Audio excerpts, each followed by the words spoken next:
And we have to proceed with the next presentation. That is my presentation. Due to technical limitations, I cannot pass chairman duty on somebody else. So I have to chair my own presentation, but I will try to be strict to myself. Okay, so this is the presentation we were preparing in the framework of a joint research grant from Russian Scientific Fund between Taiwan and Russia. The project is led by Professor Lin from Taiwan and Professor Kuznetsov from Moscow. And I'm also taking part in that together with academician Morozov and a few other collaborators. And today I'm going to talk about the research we are making, and that is called seismic barriers with complex geometries. So let me start with a brief introduction in what is seismic protection with barriers. So it's I like this picture very much. I borrowed that from some from Swiss company that is probably making something similar to what Professor Lin was talking about, this system of early alarm, early earthquake alarm. And what we see here that once we have a seismic event somewhere, very fast bulk waves are approaching the surface, and it can be pretty difficult to protect these structures placed here. But then these waves, they partly transform into surface waves, and then they travel further away and can hit more distant buildings and structures. So it's our idea is to somehow protect these away structures. So different waves that can be initiated during and post earthquakes. And that is this picture is showing a usual system of seismic protection with some kind of a damper. But these seismic protection systems, they have quite a big number of drawbacks. I will mention a few of them, and on the next two slides I want to show you that there are situations when usual protection systems using dampers are useless. So the first picture is from Japan. This is Fukushima power plant, and what you can see here is a crack through the basement plate of a Fukushima power plant, and it was believed that this throughout crack was one of the reasons for why the things went so bad at Fukushima. And obviously, using the dampers that are the dampers between the basement and the structure itself cannot prevent situation like that. The second picture here is also from Japan. That is a coincidence, but what you see here, that post some earthquakes in 70s, soil was liquidized during to shaking after the seismic event, and you see these houses that just sank into the soil because it was liquidized by an earthquake. And again, any kind of seismic protection with dampers cannot help again this kind of things to happen. So what we are proposing is to use seismic protection with barriers. And what are the main features of that is that the seismic protection with barriers is protecting not the structure itself, but the area that the structure is constructed on. Also, seismic barriers are not the part of structures, so if the properties of barriers degrade, this will not directly affect stability of structure itself. Also, the basement slab is protected, important for Fukushima plant, and that can be used to protect structures on weak soils. Just we can prevent soils from liquidizing if we remove shaking, and also we can retrofit this kind of seismic protection to protect existing structures. Say we have a church from 16th century or even earlier, and we want to protect that from an earthquake. So usual approach is not possible. We cannot lift that and put dampers beneath, but we can use seismic barriers. So what are the seismic barriers? So we either construct a vertical seismic barrier, so say we have a seismic wave traveling from that direction and we want to protect something around here. We can build a barrier or a wall in a soil and hope that somehow that will interact with an oncoming wave and protect structure over here. So another types of seismic barriers include horizontal barriers and discrete barriers. So here you see a net of piles in soil, and these can also be used to protect the inside area. But today we will discuss only the vertical barriers. So what we were doing before, we were simulating and analyzing the situation with a wave that is coming from some direction, and then we want to protect some kind of a structure, so we can build a vertical seismic barrier around that area and see how good that is in order to reduce displacements and accelerations inside the protected areas. And the outcome of that research was that yes, we can significantly reduce the magnitude of vibrations.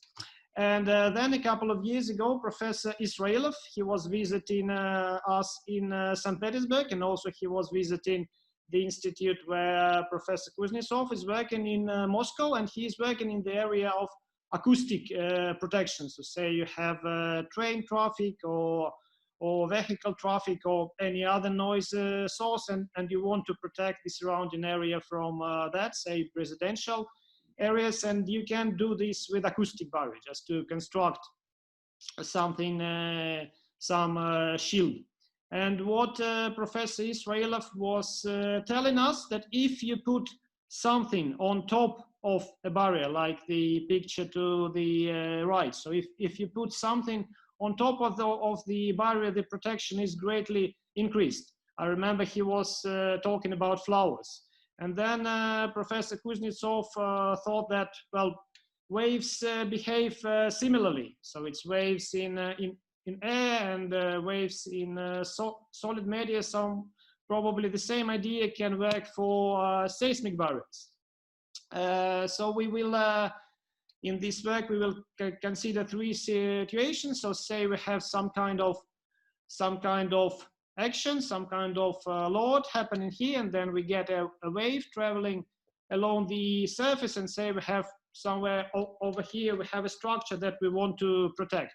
So we have to simulate the situation when we have no barrier, to have a reference to no protection. Then we consider the situation where we have a usual seismic barrier, and then we try to see what will happen if we add some kind of additional geometric features to the barrier. Will that help or not? So the first case, no barrier, so we apply some kind of load at a distant point. This is the time shape of a load, simple triangular pulse, and here you see the result in terms of displacement. So we have the longitudinal and transverse waves coming, and then we have a rally wave arriving to the place. And here are the respective acceleration time history. So from this result, we just want to take the maximum amplitudes of displacements and accelerations to have a benchmark, so how good our protection is. We will consider two types of material. So it's regular material is soil, and then we will consider two types of material for barriers. Soft material with the Young's modulus, that is the 100th of the one of regular material soil, and density, that is the 50th part. And then we have the hard material with the Young's modulus, that is 100 times the Young's modulus of soil, and density, that is 50 times the density of soil. So it's the first thing I wanted to show you. We have a soft barrier, and here you see protection factors, and you see here that And you see here that in terms of displacement, protection factor is 2.1, means maximum displacement is reduced by a factor of 2. So we have the half of the displacement without barrier. And in terms of acceleration, we see protection is an order of magnitude. So we can reduce maximum acceleration, and acceleration is usually what we don't like most in effect of earthquakes on structure. They reduce the order of magnitude. So what will happen if we add? What will happen if we add diffusers? I call them also cones. Yeah. So what happens if we add diffusers? In that case, for soft barrier with diffusers, we see that we have actually much better results. Displacements are reduced about the same amount, but acceleration is reduced twice comparing to situation without diffusers. So now protection factor is 20, meaning that maximum acceleration is 20 times less comparing to situation without barriers. Now let's analyze the situation with a hard barrier. So when the material of barrier is much stiffer than the soil, we see much better numbers. We see that maximum displacement is reduced 5 times and acceleration is reduced 24 times. Don't be so excited by the numbers. This is a kind of ideal situation with a single ideal impact, and also I take a point to measure acceleration that is 1 barrier depth post barrier. So this is a kind of ideal situation, and real situation numbers will be less. So what happens if we add diffusers, and suddenly we see that situation got worse, and we were pretty much surprised by that fact. So you see before the protection factor for acceleration was 24, then we added diffusers, and now the protection factor is 15. Up to the moment, I don't have a good answer to why that happened. So why adding diffusers for hard barriers is making this situation worse? So the first idea was that these diffusers, they work as they are leading the waves across the barrier and radiating from the other side here. So we decided to remove diffusers on the side where the protected structure is placed, but this improved the situation a little bit, but still that is worse comparing to no diffusers. Then the other idea was that maybe having a hard barrier and soft diffusers will help, but again not. Again, having hard barrier and soft diffusers is resulting in a protection factor that is 21 comparing to 24 that is without any diffusers. And to say the truth, I still don't have a physical understanding on why that is happening. So we need additional research. In this table, I collected all the data that we received. So different types of barriers and protection factors. So we like very much the almost twice the increase of protection factor when we added diffusers to soft barriers, but then for hard barriers, adding any diffusers of the types that we were considering is making the situation worse. So here you see my conclusions, and yeah, thank you very much for your attention. Yeah, questions, please. Yeah, can I have a simple question? Absolutely. Yeah, can I? I'm sorry, I missed one of the inputs, the earthquake. So it's what is the excitation? Excitation. So it's to the left of the barrier. We are applying a dynamic force with triangular time shape.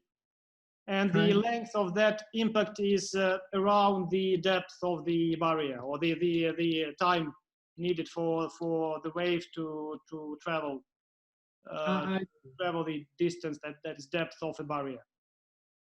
So that's because then I wonder if we change the type of the shape of the input, and the results will be maybe. What about your opinion? Will that affect your Of course, that will much and will affect much, and this is why I'm saying that this situation is a kind of ideal situation. Because of course, if the wavelength, so it's in that case wavelength is approximately it is actually a little bit smaller than the depth of a barrier, but if that will be larger than the barrier, then the barrier will not help much. So it's this situation is a kind of ideal, but now we want to understand the physics behind these horns, adding some additional geometric features to barriers, and then we can continue with analyzing more realistic situations. Okay. Thank you. Thanks for the great presentation. Yes. Thank you very much. There is a question from the audience. One more question. Yeah. Yes. So can I ask a couple of quick questions?